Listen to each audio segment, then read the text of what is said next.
Good afternoon বন্ধুরা, দুপুরের কিন্তু খাওয়া দাওয়াটা নিয়ে এসে বসে পড়লাম। এই দেখো, দাঁড়াও বাটিটা সরাই। এটা হচ্ছে আলু বেগুনের ঝোল, এটা হচ্ছে ডাল, এই যে মুগ ডাল, আজকে তো শনিবার নিরামিষ তোমরা জানো। এটা হচ্ছে পনির তরকারি, ঠিক আছে। আর এই যে দেখো, এইটা হচ্ছে আলু চোখা, এটা হচ্ছে লেবু আর লঙ্কা, আর এটা হচ্ছে ভাত। তো এখন কিন্তু ডাল দিয়ে মাখবো আর লেবু দিয়ে এই যে খাবো, ঠিক আছে। এই যে খাবো, আর কাঁচা লঙ্কা সাথে আছে, দাঁড়াও খেয়ে নি। আর আলু চোখাটা মুখে দেবো।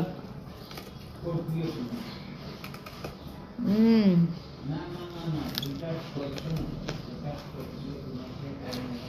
হুম হুম দারুণ। এরকম খাবার হলে নিরামিষ কেন ভালোই লাগে, রোজই মনে হয় নিরামিষ খাই, তাই না?